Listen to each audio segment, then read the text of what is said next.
안녕하세요. 찰리브레입니다. 여러분들이 아마 되게 궁금해 하실 거예요. 과연 내가 투자한 코인이 올바르게 내가 투자를 진행한 건가? 실제로 이게 주식시장이 진짜 자산시장으로서 등재가 돼서 사용을 진짜 할 수 있을까? 이게 향후에 진짜 오랫동안 내가 투자한 만큼 수익률도 그렇게 많이 올라갈까? 근데 제가 오늘 영상에서는 진짜 완전히 확실히 확신을 가지실 만한 어떤 정보를 찾은 게 있어가지고 그걸 보여드리면서 여러분들도 그 정보를 보시면 아마 분명히 무릎을 탁 치시면서 공감을 많이 하실 거라고 생각을 해요. 미리 말씀을 드리면 뉴욕 증권거래소를 만든 IC 인터컨티넨탈 익스체인지 홈페이지를 보시면 거기 이제 암호 자산에 관해서 이제 관심을 갖고 있고 디테일하게 어떤 코인들을 관심을 가지고 있나까지 나와 있거든요. 그래서 좀 이따 이제 디테일한 거를 다시 한번 이제 말씀드릴 거고 ICE에 그런 정보들이 올라가 있다는 얘기는 그들이 뭔가를 지금 뒤에서는 준비를 하고 있다는 거죠. 지금 가격은 아직까지는 많이 오르지 않고 있는 건 사실이긴 하지만 자, 그래서 어쨌건 가장 중요한 건 내가 가진 코인이 내일 당장 아니면 오늘 얼마가 떨어질까, 얼마가 오를까를 보는 것도 저는 중요하다고 생각을 하는데 요즘에 제가 이런 거를 많이 말씀드리는 이유가 전 세계 패턴이 이제 구조적으로 어떻게 돌아가나, 그리고 부채 비율은 어느 국가가 되게 많이 졌나, 그리고 금리는 왜 인하를 시키고 있을까, 이런 거를 이해하는 데서부터 사실은 암호자산 시장에 투자하는 어떤 그 명분이 생긴다고 생각을 하거든요. 저는 이제 그래서 물론 뭐 비트코인을 뭐 45만 원에서 50만 원대부터 이제 시작을 하긴 했지만 어쨌건 이런 정보를 아시다 보면 저는 좀 더 이제 보통 일반적인 분들보다는 조금 더 접근하기에 좀 약간 더 시장을 좀 잘 볼 수 있다고 생각을 하는데, 일단은 여기 나와 있는 표 같은 경우는 그 GDP 대비해서 부채 비율을 얼마만큼 가지고 있나를 말하는 거거든요. 우리가 흔히 생각하는 G7, 그러니까 서구 선진 국가들 G7, 자, 그들이 120% 정도나 되는 부채 비율이 있어요. GDP 대비해서. 어딘지는 아마 아실 거예요. G7이라고 하면. 그리고 바로 그 밑에가 미국이란 나라. GDP 대비해서 부채 비율이 104%다. 이미 GDP를 넘어섰다. 그 바로 밑에가 어디냐면 선진 경제 쪽이고, 그 바로 밑에가 노란색 선으로 있는 유로 지역 84%. 그 바로 밑에가 44% 정도가 이머징 국가들이 GDP 대비해서 부채 비율이 있다. 그리고 중국이 44%다. 그래서 아직까지는 금리를 인하하기까지는 더 마이너스 금리 쪽으로 끌고 가기까지는 이머징 국가들하고 중국 같은 경우는 아직까지 여력이 있다라고 보시면 될 것 같아요.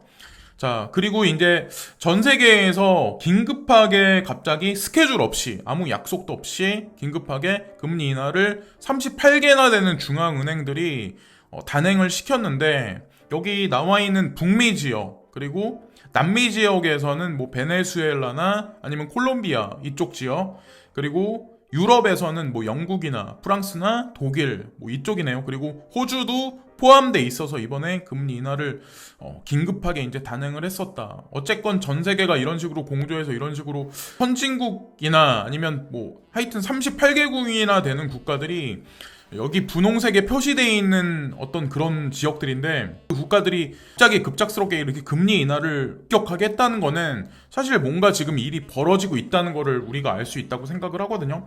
그래서 선진국들의 금리 인하 폭이 기존에 있는 이머징 국가들보다 상당히 컸다는 거를 여러분들이 이제 아셔야 되고, 또 이제 중요한 게 연준이 매주마다 이제 그 대차 대조표를 올려요. 그 레포 시장에서 우리가 얼마만큼 시장에다 이제 발행을 했다, 단기 유동성 자금을 공급을 했다, 뭐 어떻게 했다, 뭐 회사채를 매입을 했다, 이런 거를 올리고 내리고 하는데 이번에 이거를 아직까지 올리지 않았어요. 리스트업을 하지 않았어요.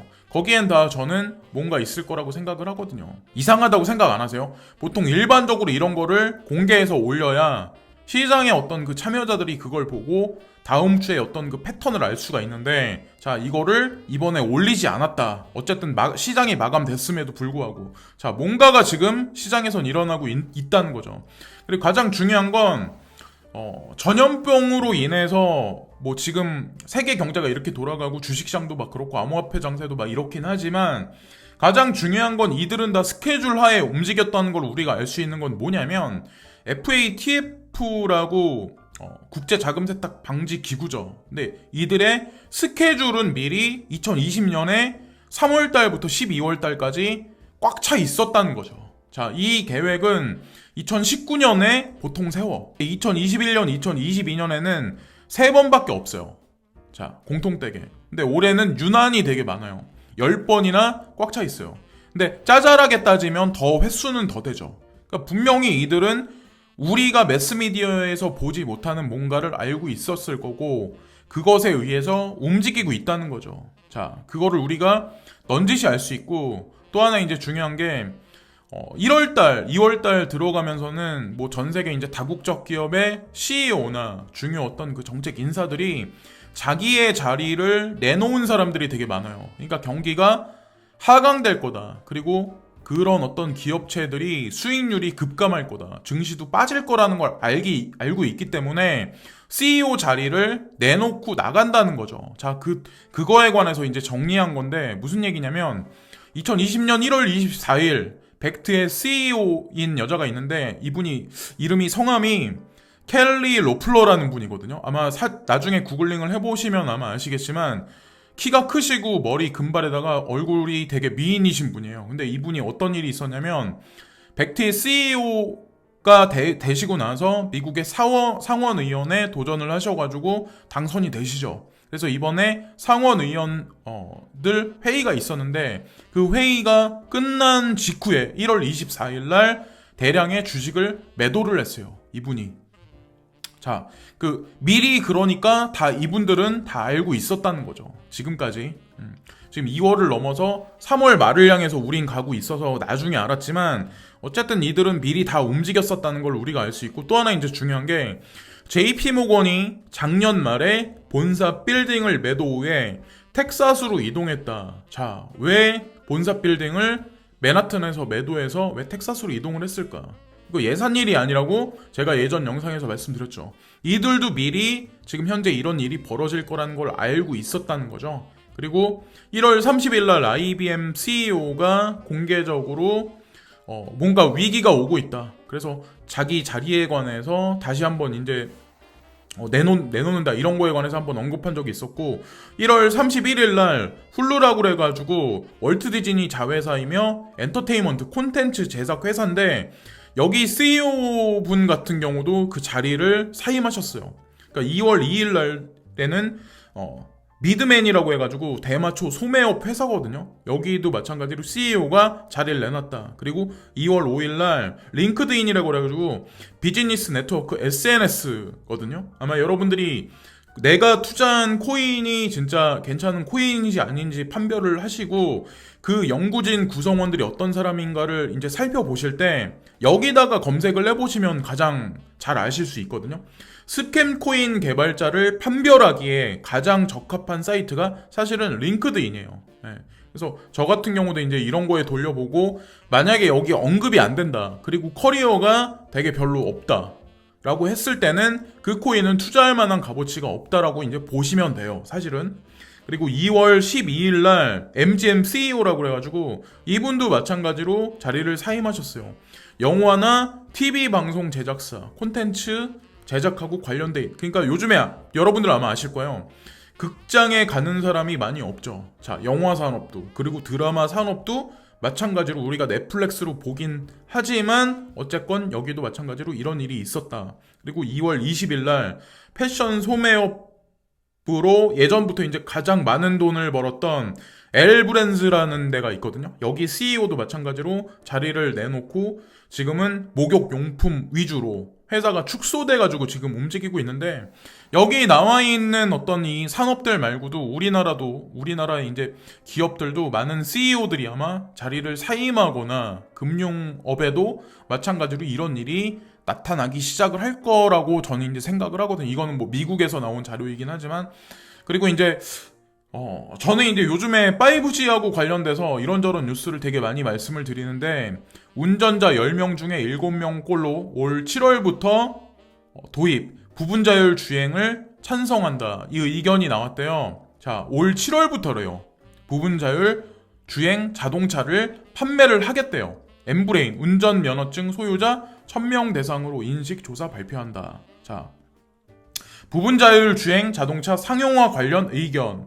자, 7월부터 시행하려고 한다. 정부에서 이제 그렇게 내놨는데 운전자 중에 68.2%가 이거를 찬성한다. 자, 부분 자율 주행차가 나오고 향후에 부분 자율 주행차에서 더 넘어가서 완전 자율 주행차로 넘어가면 우리가 생각하는 것보다 되게 많은 것들이 바뀔 거라고 생각을 하거든요. 대부분의 사람들이 완전 자율 주행 자동차, 그러니까 레벨 5까지 현실화될 거로 예상하는 시기가 5년에서 10년이래요. 근데 부분 자율 주행차가 되는 거는 3년에서 5년까지는 되긴 하겠지만 일단은 5년이 넘어가면서는 100% 완전 자율 주행차로 변하기 시작을 하겠죠. 아마 많은 사람들이 직업을 잃고 패러다임이 엄청나게 많이 변할 거라고 생각을 해요. 자, 어쨌든 그게 지금 정부에서 이렇게 나오고, 만약에 부분 자율주행차를 넘어서 자율주행차가 만약에 이 지금 우리가 사는 현물경제 시스템에 만약에 도래를 한다. 그러면 운전대를 잡을 필요가 없어지는 만큼 굳이 차를 소유하지 않아도 된다고 판단한 것으로 풀이된다. 많은 사람들이 이런 식으로 생각을 하기 시작한대요. 그래서 차량 공유 서비스를 이용할 의향이 더 높아지고 있대요. 현재 이제 추세가. 그렇게 따졌을 때 당연히 현대자동차, BMW, 벤츠사나 이런 데들이 지금보다는 아마 전체적인 어떤 지금 생산 시스템을 소프트웨어적으로 아마 서비스적으로 많이 구독 경제나 이런 쪽으로 이미 옮겨가고 있다. 그것에 따라서 많은 사람들이 감원될 확률도 되게 높다는 거죠. 그 제조업 부분에 있어서는. 그걸 우리가 또 한편으로 또 알 수 있고, JP모건이 전염병이 확산 억제하면 내년 초에 S&P 500이 사상 최고치에 달할 거다. 이런 얘기를 매스미디어에 흘리는데 이대로 갈지 반대로 갈지는 모르겠지만 저 같은 경우도 이대로 실물 경제가 꺾이기보다는 어떤 생각을 하냐면, 지금 주식시장도 막 패닉 장세에 사람들은 밖에 못 나가지, 그리고 돈은 없지 막 이렇게 있다가 대출문도 열어주고, 그죠? 어쨌든 그게 부채이긴 하지만 대중에게 위기와 공포를 현재같이 많이 심어주고 나서 그 다음에 환희를 주면 거기에 이제 카타르시스를 더 많이 느낄 거라고 생각을 하거든요.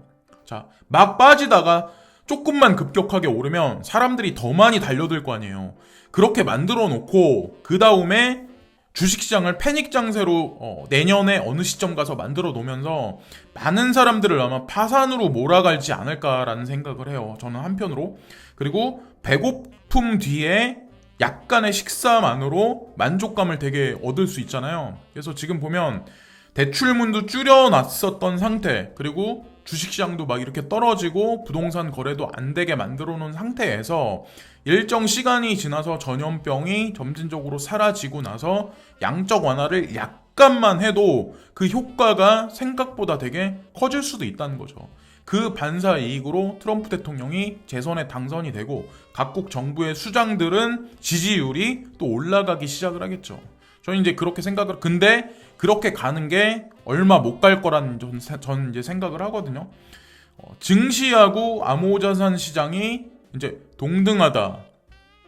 이렇게 이제 지금 현재 이제 커플링 장세로 움직이는데, 가장 중요한 건 주식 시장이 일단 올라가고 전 세계 경제가 어느 정도 돌아가고 미국부터 먼저 그렇게 풀려가려면 현재 미국 정부에서 4차 양적 완화를 한다는 그런 시사만 발언했지, 구체적인 사항들은 전염병 여파에 따른 경제적 타격을 완화하기 위해서 1조 달러의 규모의 경기 부양책을 추진 중이며, 이를 위해 21일부터 여야 간 본격 협상이 시작됐다라고 여기 나오죠. 자, 이게 오늘 제가 아까 밤중에 이걸 캡처를 했는데, 이 협상 결과가 나오는 건 언제냐면 23일 발표가 돼요.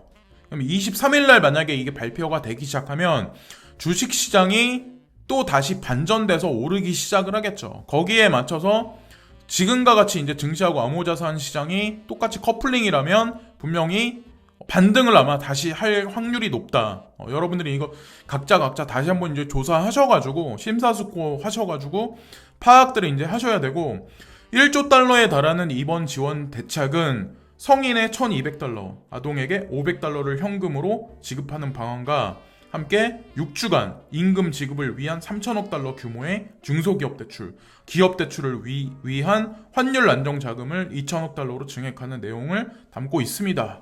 우리나라도 대출을 되게 많이 해주려고 한다는 그런 얘기를 제가 뉴스에서 본 적이 있는데, 어쨌건 대출 받기가 쉽지는 않을 거란 생각을 저는 이제 한편으로 하고 있고, 대출을 받는 스타일은 아니긴 하지만 대부분의 사람들한테 백악관은 납세 기한을 90일 미루겠다고 발표를 했지만 여전히 신고는 4월 15일까지였는데 이번 발표로 신고와 납세 기한이 7월 15일까지로 연기됐다라고 여기 나오죠. 이것으로 인해서 우리가 지금 전염병이 어느 정도 시간이 되면 이게 점진적으로 사그러들까라는 거를 예측할 수 있다고 생각하거든요. 거의 한 7월 15일 정도가 되지 않을까? 7월 중순 이후가 되지 않을까라고 이제 저도 이제 생각을 해요. 그러면서 경기가 서서히 5월 달부터 서서히 풀리기 시작하면서 완연하게 풀려가는 거는 7월 중순이 되지 않을까.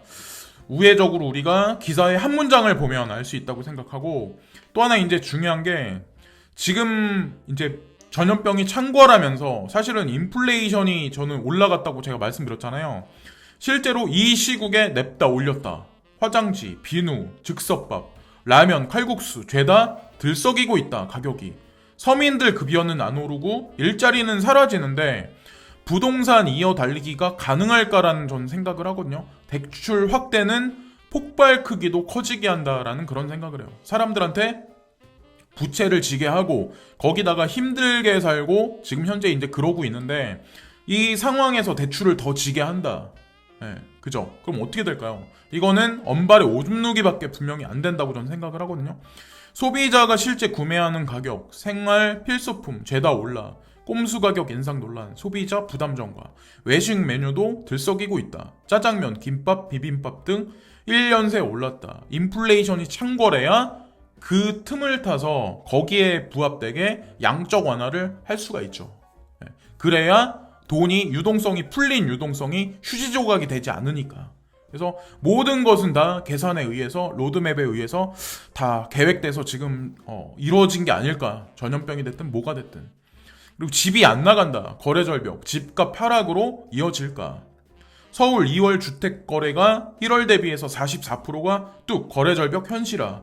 37주 만에 보합세, 전환세, 장기화, 강남 집값 하락 후 서울로 확산할 듯. JP모건이 제가 맨해튼에서 왜 텍사스로 이동했나 이런 거에 관해서 예전에 이제 말씀드린 적이 있는데 저는 다 이유가 있었다고 생각을 하거든요. 우리나라도 마찬가지로 아마 좀 눈치 빠른 사람들은 상업용 건물을 아마 강남이나 이런 데서 미리 매도를 하고 빠져나간 사람도 아마 되게 많을 거예요. 월세 받기도 되게 벅차고 지금 아마 쉽지 않을 거라는 생각을 하거든요. 월세가 다달이 잘 안 나온다면 결국에는 그 건물이나 어떤 그 상업용 건물도 분명히 값어치가 점진적으로 하락할 수밖에 없다. 그런 생각을 이제 하니까 이제 마지막에 들어서 이번 영상에서 이제 가장 중요한 건데, 자, 인터컨티넨탈 익스체인지, 그러니까 뉴욕 증권 거래소의 모 기업이죠. 만든 그 회사인데 이 사람들이 이제 무슨 얘기를 하냐면 여기 크립토 에셋이라는 표현을 써요. 암호 자산이라는 표현을 쓴 거죠. 자기네 홈페이지에 공개적으로. 자, 여기에 이제 어떤 코인들이 있냐. ALF가 있고 아도르, 그리고 오우거, 카르다노, 베이직 어텐션, 그리고 비트코인 캐시, ABC. 그러니까 비트코인 캐시를 얘기하는 거예요. 그리고 비트코인 캐시, SV, 비트코인 골드, 비트쉐어, 그리고 바이텀, 사이버마일, 크립토닷컴, 대시코인, 디센트럴 랜드라고 해가지고 마나코인이라고 있어요. 이게 아마 업비트에도 있는 걸로 알고 있는데 디지바이트, 도지코인, 그리고 엘라스토스, 이오스, 이더리움, 그리고 이더리움 클래시, 그리고 가스가 있고 제미니 달러, 후오비 토큰, 아이콘, 아이오스트, 카이버 네트워크, 라이트코인, 리스크, 메타버스, ETP, 그리고 미오타, 그리고 미스릴, 모네로, 네블러스, 넴코인, 그리고 네오, 오디세이, 오메이세고, 온톨로지, 팍소스, 큐텀, 시아코인, 스테이터스, 스팀달러, 스텔라, 텐엑스, 세타 토큰, 그리고 테더가 있고 트론이 있고 트루 USD 코인, 그리고 배체인, 버지, 왈튼 체인, 그리고 XRP, G캐시, 질리카, 제로엑스까지가 이들이 지금 관심을 갖고 있는 거고 여기에 안 나와 있는 코인들도 분명히 있긴 하겠지만 그거는 나중에 제가 조사해서 또다시 한번 올려서 말씀드릴게요. 그리고 이제 제가 항상 보여드리는 건데 나스닥하고 관련돼 있고 마스터카드, 뭐 웰스파고, HSBC하고 관련돼 있는 디지털 커런시 그룹하고 관련돼 있는 그레이스케일 자산 운용사의 포트폴리오고 포함돼 있고 시빅이라는 코인도 관심을 가질 만하다고 제가 말씀드리는 이유가 디지털 커런시 그룹에서 이거를 이제 일정 부분의 지분을 가지고 추종하고 있는 거예요. 스테이킹하고 있는 거고 지캐시, 리플, 뭐 하다못해 코인베이스하고 이제 같이 커넥션 관계에 있는 라이트코인, 이런 것들 관심을 한번 가져보자. 제가 이제 좀 전에 말씀드렸던 그런 코인들도 시장에서 이미 검증을 받은 거니까. 그래서 지금 제가 인터컨티넨탈 익스체인지 홈페이지를 보고 제가 말씀을 드렸는데 결국에는 뭐 이러나 저러나 향후에 이제 중장기적으로 봤을 때 뭐 3쿼터, 4쿼터 가서는 2020년 그때 가서는 시장이 다시 활성화되긴 하겠지만 저는 전통산업의 축소가 분명히 될 거고